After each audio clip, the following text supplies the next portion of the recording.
Days came and went by while I lay helpless. Olaf the king at last must needs leave me, and take the ships back to the Thames, there to watch against Knut's return, in which he, almost alone in England, believed. But he would not sail before he knew that I would recover, and he left me in the kind hands of Anselm, the old Norman priest, who was well skilled in leech craft, and of Ralph the Thane and his wife. So I need say not of the long days of weakness after danger was gone, for there are few men who have not known what they are like, and well for them if they have had such tending as these good folk gave to me. Yet it was not till November had half gone that I was able to ride hunting again at last, and to go out with Ralph in the crisp frosts of early winter through the great woods of the Andredsweald in search of wolf and boar, or when the mists hung round the grey copses, and the turf in the glades was soft, and scent was high, to follow the deer that harboured in the deep shaws. We were seldom without their spoils as we came homeward, and how good it was to feel my strength coming back to me as I rode to find the grip on a spear shaft hardening, and the bow hand growing steadier against a longer pull on the tough string. And Ralph rejoiced with me to see this, for he deemed that he owed me the more care because my hurt had been gained in fighting for him and his home. Honest and rough, with a warm heart was this forest thane, and we grew to be fast friends.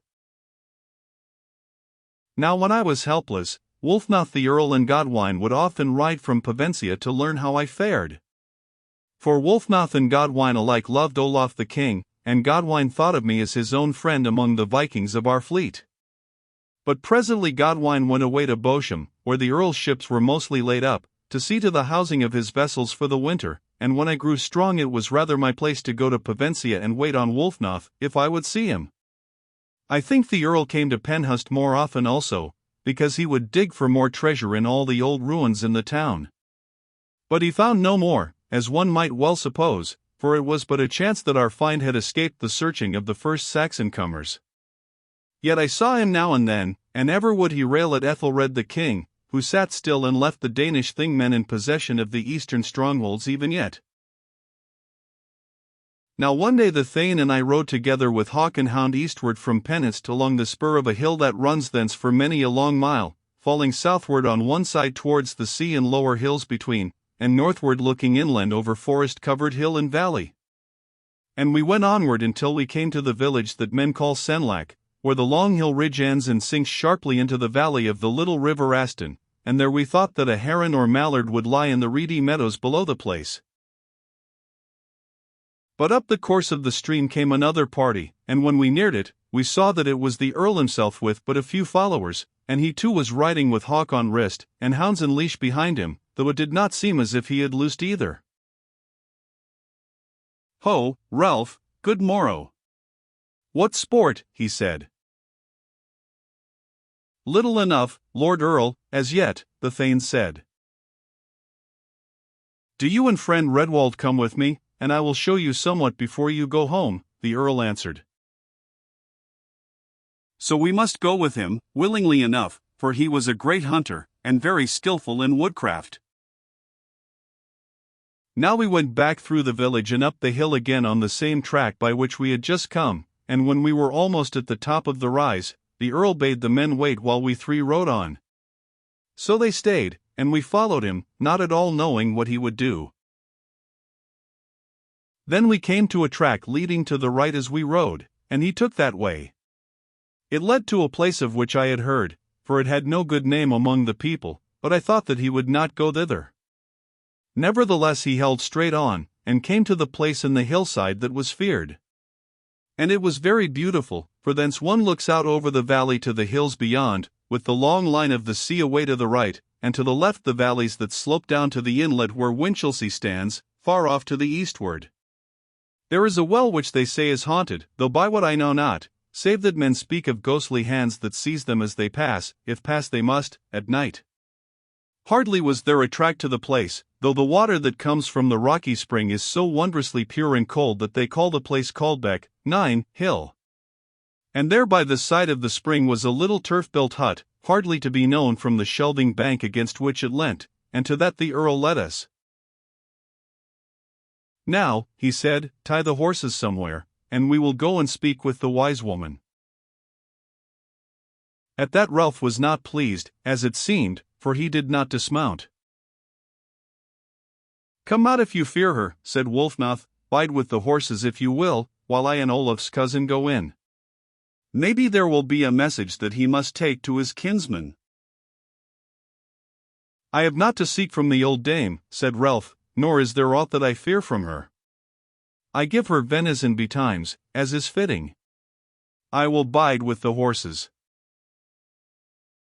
Wulfnoth said no more to him, and turned sharply to me. You give her no venison, maybe you fear her therefore, he said in a scornful way enough. I fear her no more than Relf, I answered, but, like him, I will not seek her without reason. Maybe there is reason for you to hear what she tells me, the Earl said. I will have you come. He seemed in no wise angry, but rather wishful that I should be with him, and so I got off my horse and went. But it crossed my mind that Wulfnoth the Earl liked not to be alone, and suddenly I remembered the way in which two of our bears Franklins had spoken to each other when they would see Dame Gunhild, Hertha's nurse. It was just in this same wise. There was a blue reek of oak wood smoke across the doorway of the hut, and at first the tears came into my eyes with its biting, and I could see nothing as the Earl drew me inside. We had to stoop low as we crossed the threshold, and then the air was clearer at the back of the hut, which was far larger than one would think, seeing that its front did but cover the mouth of a cave that was in the sandstone rock. I heard the water of the cold spring rattling and bubbling somewhere close at hand. There was a long seat hewn from the rock at the very back of the place and to one side, and Wulfnoth drew me down beside him upon it, and there we sat silent, waiting for I knew not what. A great yellow cat came and rubbed itself, tail in air, against my legs, and I stroked it, and it purred pleasantly. Then I became aware that over against us across the fire sat the most terrible-looking old witch that I had ever seen or dreamed of, elbows on knees and chin on hand, staring at us. And when I saw her I forgot the cat, and could not take my eyes off her. So for long enough we sat, and she turned her bright eyes from one of us to the other, letting them rest steadily on each in turn. And at last she spoke. What do Earl Wulfnoth and Redwald the Thane seek? Read me what is in the time to come. What shall be the outcome of this strife for England, the Earl said plainly, but in a low voice. Time to come is longer than I can read, said the old woman, never stirring or taking her eyes from the Earl. I can only see into a few years, and I cannot always say what I know of them. Then she turned her gaze on me, and stretched out her hand and pointed at me. But her eyes looked past me, as it seemed. River and mere and mound, she said in a strangely soft voice, those, and the ways of the old time of Guthrum, in the town that saw Edmund the king. That is what is written for the weird of Redwald the Thane. Now at that I was fairly terrified, for it was plain that this old woman, who had never set eaves on me before, had knowledge more than mortal. But if she had gone so far, I would have her go yet further. Black terror had been before the days of Guthrum grew peaceful, and I swallowed my fear of her and asked, What of Guthrum's days? Danish laws in the Danish Anglia, she said, and the peace that comes after the sword and the torch. Fire and sword we have had, I said. Danish laws have ever been ours. But Ethelred shall be king. Ethelred is king, she answered, but I speak of time to come. Then Wulfnoth broke in. What is this that you speak of, dame? Tell me if I shall bear fire and sword into Ethelred's land, and give it the peace that shall be thereafter. Then she turned her look away from us, and stared across the fire and out of the doorway. Not with you, nor with your son, but with your son's son shall fire and sword come into this land of ours, she said.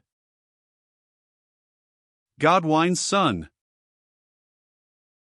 I herald Godwinison, who is unborn. Look through the smoke, lords, across the valley, and see if you can learn aught. Then I stared out through the blue reek, and the Earl looked. You do but play with me, I see not, he cried, half starting up in anger. But I minded him not. Many a fight have I seen, but that which I saw from Caldbeck Hill through the smoke of the fire is more than I may say. No fight that I have seen was as that, it was most terrible. Surely, if ever such a fight shall in truth rage across the quiet Senlac stream and up the green hillside, the fate of more than a king shall hang thereon. Surely I saw such a strife as makes or ends a nation. The old woman laughed. What has Redwald seen? She asked mockingly. The Earl glanced at me, and so plainly was it written in my face that I had seen somewhat awesome, that he gazed at me in amaze. And I rose up and said, Let me go hence, I will see no more. And I was staggering to the doorway, but Wulfnoth grasped my arm and stayed me, saying, Bide here and say what you have seen if it is aught.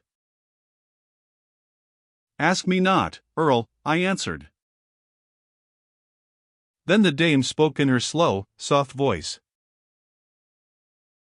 What banner saw you? Say that much, Redwald. The banner that flies from Pevensey walls, the banner that bears a fighting warrior for its sign. Ha, said Wulfnoth, was it well or ill with that banner? I know not how it went, I saw but a battle yonder, and I pointed to where, across the haze of smoke, valley and stream and hill stretched before me, and thought that surely the fight still raged as I had seen it wave after wave of mail-clad horsemen charging uphill to where, ringed in by English warriors, Saxon and Anglian and Danish shoulder to shoulder, the banner of the Sussex earls stood, while from the air above it rained the long arrows thick as driving hail. One thing I knew well, and that was that the warriors who charged wore the war gear of the Dukes of Rouen, the Normans. How should they come here? And who should weld our English races into one thus to withstand so new a foe from across the sea? So a battle, said Wulfnoth. That is the first fancy that a boy's brain will weave. Battles enough shall my banner see. No need of you, which as you are, to tell me that. Maybe not, answered the old woman. Why, then, Earl Wulfnoth, come here to ask me to tell you things you know, and she turned away towards the fire again as if uncaring.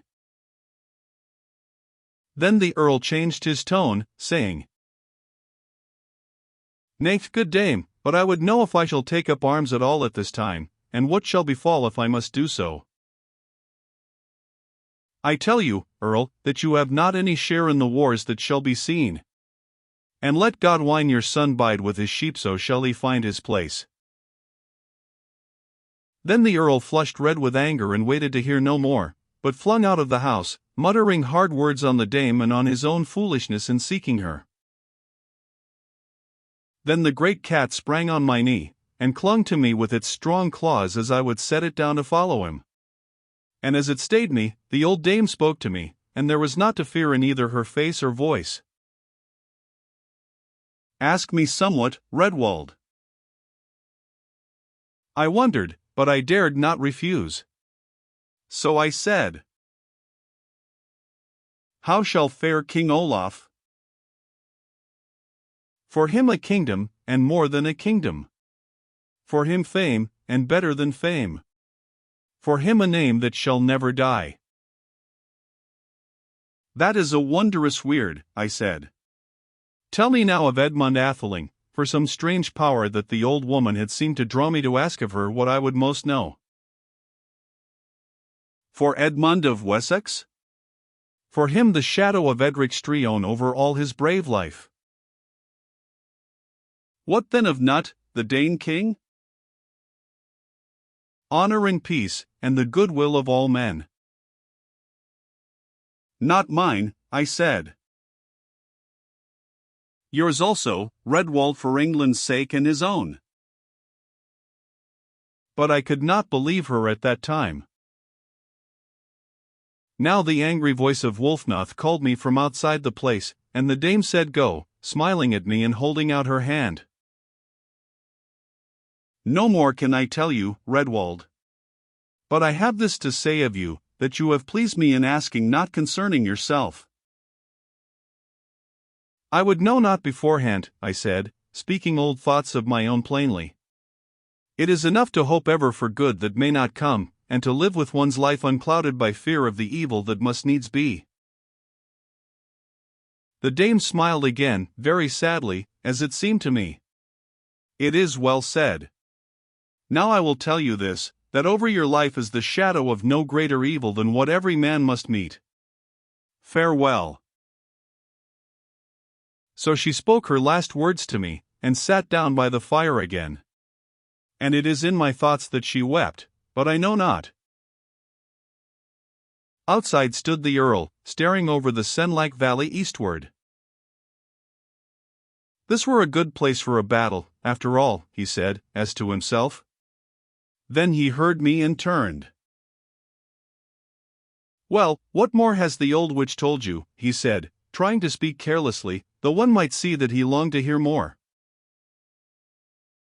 As we went towards the horses, I told him, therefore, of what had been said of Edmund and Nutt. And as he heard he grew thoughtful. Now, he said, slowly and half to himself, if the shadow of that villain Streon is on Edmund is on me, I will not strike for myself as yet, and Nutt shall win other men's praise before I give him mine or go to him unsought. Edmund needs a friend, Lord Earl, I said, mindful of Olaf's errand, yet hardly daring to say more seeing that he had failed. If there were no Ethelred, said the Earl, and stopped. He said no more then until we were nearly within hearing of Relf. Then he turned and faced me, taking my hand and staying me. I would that Olaf and you were my friends, he said, for you both speak out for those whom you love or serve. See here, Redwald, when you are tired of the ways of Ethelred's crew, come to me again, and we will plan together. And tell Olaf the same. I shall bide quiet, keeping my Sussex against all comers, until I think a time has come. And then, maybe, the old banner will go forward. I would have you with me then. So it seemed that I had found a friend, though a strange one, and I thanked the Earl, and promised him as he wished, for it bound me only to what I thought would surely never come to pass. After that we went on to Relf, and rode to where we had left the men. Then the Earl left us, making his way to his ships that lay at Bulverhithe, where some were in winter quarters.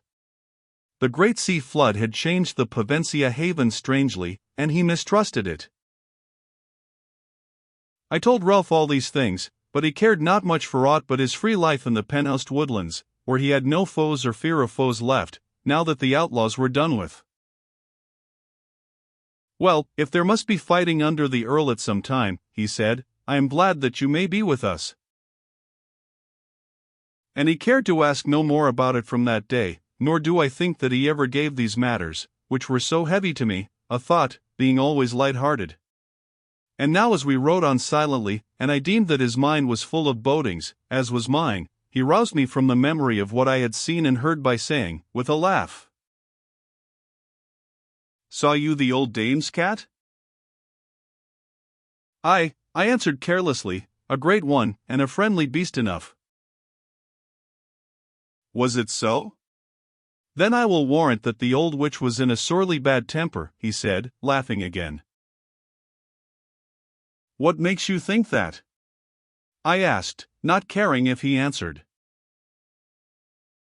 Why, our folk say that the temper of cat and witch are ever opposite. So when they go to ask aught of the old lady, they wait outside till they see how the cat which is, no doubt, her familiar spirit behaves. Then if the beast is wild and savage, they know that its mistress will be in good temper and they may go in. But if the cat is friendly, they may as well go home, else will they be like to get harder words than they would care to hear. Then I laughed also, and said that there seemed not strange in the ways of the great cat, but that it behaved as if used to being noticed kindly. That is certain, said Relf. It is not well to offend either mistress or beast. But surely she was ill-tempered? There was nothing ill-natured in her doing or sayings at all, I said. The Earl angered her a little, but that passed. Maybe that was enough to put her familiar into a good temper, said Ralph, and was satisfied that the common saying was true. Then I minded a small black cat that belonged to our leech at Bears in the old days. It would let none come near it but its master. Yet I have many times seen it perched on the shoulder of the town witch, and she hated the leech sorely. So I fell to thinking of the old home and ways, soon, as I thought, to be taken up again. But at the same time there stole into my mind the feeling that I had grown to love this place. Then with flap of heavy wings and croak of alarm flew up a great heron from a marshy pool, and in a moment all was forgotten as I unhood my hawk one that Olaf had given me from the Danish spoils at Canterbury. Then the rush of the long-winged falcon, and the cry of the heron, and the giddy climbing of both into the grey November sky as they strove for the highest flight, was all that I cared for, and we shook our reins and cantered after the birds as they drifted down the wind, soaring too high to breast it. And when the heron was taken the dark thoughts were gone, and we rode back to Penhouse gaily, speaking no word of war or coming trouble, but of flight of hawk and while of quarry, and the like pleasant things. After this I saw no more of Earl Wulfnoth, and the winter set in with heavy snow and frosts, so that before long one might hardly stir into the woods, where the drifts were over heavy and the deep shaws to be very safe to a stranger. But we had some good days when word came that the foresters had harbored an old boar in a sheltered place. And to attack the fearless beast when he is thus penned and at bay amid snow walls, is warrior's sport indeed. But while the snow fell whirling and the cold blasts from the sea round the great low-roofed hall I must needs bide within, and so I saw more of the maiden Sexburga than before, as she sat at her wheel with the lady, her mother, and the maidens of the house at the upper end of the hall, while the men wrought at their indoor work of mending and making horse gear and tool handles and the like, below the fire that burnt in the center. And so it had been like enough that soon I should have bound my heart to this pleasant place with ties that would have been hard to break, but for some words that came about by chance. For there had begun to spring up in my mind a great liking for the words and ways of Sexburga, who had been pleasant in my eyes from the very first time that I had seen her and her mother in Earl Wulfnoth's courtyard. And I think that there is no wonder in this, for these ladies were ever most kind to me, and long were the days since I had spoken with any in such a home as this. Nor, as I have said, should I be blamed for forgetting old days at Bears in this wise. Now, soon after Christmas, when there came one of those days when men must needs keep under cover, I sat by the fire trimming arrows, and presently it chanced that the lady and I were alone in the hall, for the maidens were preparing the supper elsewhere, and the housecarls had not yet come in from cattle yard and sheep pens. And we talked quietly of this and that, as her wheel hummed and clicked cheerfully the while, and at last some word of mine led her to say, "I have heard little of your own folk, Redwald. I do not know even their names. After my father was slain, I had none left but my mother," I said. "We are distant kinsfolk of Ulfketel, our earl, but we have no near kin." "Was your mother's name Hertha?" she said, naturally enough, for I had never named her, always speaking, as one will, of her as my mother only. I looked up wondering, for I could not think how she knew that name, or indeed any other than that of Sirik, my father, and maybe Thorgir, my grandfather, for Olaf had told them at first, when they took charge of me, to what family I had belonged, and how I was akin to him. "That was not my mother's name," I answered. "It was that of a playfellow of mine." "How could you know it?" "One will go back in thought and word to old times when one is sick," the lady said, smiling. "This was a name often on your lips as I sat by you in your sickness. It was ever Mother and Hertha. Olaf said that you had no sisters, or I should have thought you called to one of them, maybe." Then I remembered at last, and for a little while I sat silent, and my heart was sorely troubled. And the trouble was because my growing thought of Sexburga taught me, all in a flash as it were, when the remembrance of Hertha was brought thus clearly back to me, what tie bound me to Bears and to this more than playmate of mine. In truth, I think that had it not been for this, until I had been back in Bears again I should not have recalled it. Now I was glad that I had said naught that might have made my liking for the maiden plain to her, and so things would be the easier. Yet for a few moments the thought of saying naught of the old betrothal came to me, of letting it remain forgotten. And then that seemed to me to be unworthy of a true man. It was done, and might not be undone by my will alone. I would even speak plainly of the matter, and at least I had not gone so far in any way that the lady could blame me for silence. So I hardened my heart, for indeed the trouble seemed great, and spoke quickly. Hertha was nearer to me than sister, for we were betrothed when I was but 13 and she 11. I think the trouble in my voice was plain, for the lady deemed that there was some to be told. "Where is she now?" she asked. "I hope that no harm came to her when the evil Danes overran your land."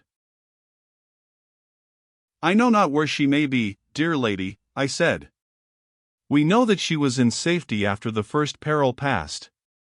Now our land is in Danish hands, and I have no news from thence for 4 years. There are many places here where one might hide well enough," she said thoughtfully. "I suppose her people could find the like in your country. But it would be a dull life enough." Then I told her of Gunhild the nurse and her wisdom, and said that none knew the land around Bears better than she, while she had friends everywhere. "Then you may find your Hertha yet," the lady said at last, and as she spoke Sexburga, of whom my mind was full, came into the hall. "You speak sadly together," she said, looking from one to the other, and noting that her mother's wheel was idle. "It is no happy tale that our friend has told me," the lady said, and so told her all that she had learned from me. Then Sexburga clasped her hands together, and said, "Shall I ever forget the time when we fled to Provencia before the outlaws? And to think of that terror if it had lasted for days and weeks and months maybe, as it would for your Hertha. Could you in no way seek her, Redwald?" She knew nothing of the ways of wartime and of the troubles which must come to men who are weapon bearers, and I tried to tell her how I could by no means have sought Hertha, and how, had that been possible, and had I found her, I could hardly have brought her even to London in safety. I told her of good Bishop Alfea and his death, and many more things, and yet she said, "I think you have been over long in seeking her. And she has been in hiding for 4 years past." Now that was hardly fair, but what could she think else? Yet in my mind was the certainty now that I might have had no easy task to win this kindly maiden, who so little cared that I was bound elsewhere. Now I will not say that that altogether pleased me, for no man likes to learn that a fair maiden who is pleasant to his eyes has no like feeling for himself, which is not but vanity after all. So when I turned this over in my mind I knew that I ought to be glad that she cared nothing, for so was the less trouble in the end, and I found also that what a man ought to be is not the same always as what a man is. So I made no answer, and Sexburga went on. "Now must you seek her as soon as you can, for that is your part as a good warrior. A good night, as Father Anselm will say when he hears thereof." "Surely I shall go back this spring with our Earl," I said. "Then shall I find her, for she and her nurse will come back from their hiding when peace is sure." "Aye, and you will not know her," said Sexburga, clapping her hands and laughing. "She is a woman grown, as I am, by this time." Then was gone my little playfellow, and in her place, in my thoughts, must stand a maiden with eyes of sad reproach that must be ever on me. And maybe in her heart would be fear of me, and of what I had become, as she was bound to me. And now Sexburga began to weave fancies of how I should meet this long-lost bride of mine, and I could make no answer to her playful railing, for I saw more clearly than she.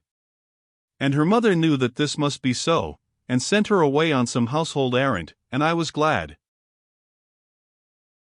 Then she laid her hand on mine, and spoke very kindly to me. "I fear, Redwald, that there is a strange trial coming for you, but I think that you will face it rightly. It is likely that you will hardly know Hertha when you see her, yet you are betrothed to her, and that is a thing that cannot be forgotten. She will not know me at all, I said. Women are keen-sighted, the lady answered, but it is more than likely that she will not. Then said I, what if she has no love for me? Or you of her? But I think that in her hiding she has thought of you ever, and well will it be for you if you come not short of her dream of you. But you have thought of her not at all. Blame me not, lady, I said humbly enough, though I thought I deserved blame more than she knew. I cannot, she answered, and then a half-smile crossed her fair face, nor should I have thought it wonderful if some other maiden had taken her place in your heart. But that would have been ill for 3 people in the end. I sat silent, and maybe I was glad that the glow of the fire was ruddy on my face, for it seemed that she had seen somewhat of my thoughts of late. Now you must find Hertha, she went on, and then if either of you will be released, I think that Holy Church will not be hard on you, nor keep you bound to each other, for things have turned out ill for such a betrothal. This is a hard case, I said, for supposing that one longs for release and the other does not? Why, you cannot be so much as lovers yet, she said, laughing suddenly. Here we speak as if a child's thoughts were aught. Now comes into my mind such a plan as is in the old stories. You shall seek Hertha as Olaf's kinsman only as a kinsman who seeks for you, maybe, not letting her know who you are. Then may you try to win her love, if you will, or if you cannot love her, you may so work on her mind that she will not love you, and then all is easy. For if she will not love you when you would win her, you will not hold her bound. Surely not, I said. This seems a good plan, if only it may be carried out. But it depends on whether Hertha knows me again. Or the old nurse, Gunhild, she answered. If she lives yet, you must take her into the plan. So this seemed to me to be a matter easily managed, as I thought thereof, and I was content. And after we had talked a while longer, planning thus, I said, now I must go back to Olaf as soon as I can. The winter is wearing away. The good king will be missing you, she said. I was not ready to say more, for I meant a great deal by my words, as might be supposed. And the lady knew it, as I think, for presently she said, I wonder that you spoke not of Hertha before. There need be no wonder, lady, I answered. I have lived but in the constant thought of war, until I must needs be quiet here. But for this, I should still have forgotten her. That is true, but you must remember her now, she said, looking quaintly at me. I will remember, lady, I answered, kissing her hand, and she smiled on me and was content. Truly that one who teaches a man that he is worthy of trust is his best teacher of honor, and the name of the Lady of Penhost is ever dear to me. So it came to pass that I had not wherewith to blame myself in the days to come, and I taught myself to look on Sexburga as a pleasant friend only, though it was hard at first, to say the truth. And I think that her talk of Hertha, and her jesting at my unknown bride, as she would call her, helped me, for it kept me mindful. Then at last came a messenger from Wulfnoth to bid me ride to see him at Pavencia, and I went, wondering what new turn of things was on hand. But when I reached the castle, I saw a ship that I knew lying in the haven, one of Olaf's own. For Otter the Skald had come to seek me with the first sign of open weather, bringing also many gifts of Danish spoil for Relf and his household, and many words of thanks also. So in 2 days' time I parted from Relf and his people, not without sorrow. Nor could I say all that I would to them of my thoughts of what I owed them for their care. Then Wulfnoth and Godwine gave me 20 pieces of the gold from the treasure, and bade me return ere long. And I think that you will come back presently with an itching to get home a sword stroke at one whom I care not to name lest I break out, said the Earl grimly. At Strione, said I, being light of heart. I curses on him, answered Wulfnoth, and turned away with a scowl of wrath. Now Otter had been to Penhist with me, and we had come thence together to the ships. And when the old walls of the great castle were lost to sight as the vessel plunged eastward, he said, Relf's daughter is a fair maiden, friend Redwald. It is in my mind that she will long to see you back again. Not so, I answered, she is but friendly. But she had much ado not to weep when you parted just now, and I saw her run home from the gate over quickly. These be signs, he said sagely, being a skald, and therefore wise in his own conceit about such matters. Maybe I was glad to think that the maiden did care that I went, were it ever so little, though I would not believe that it was so.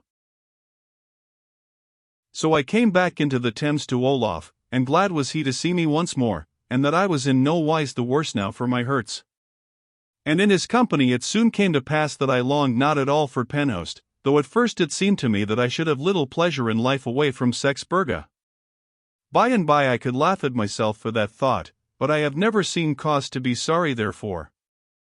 There is no shame to a man that his mind has turned towards a maiden whom he knows that he could trust and reverence.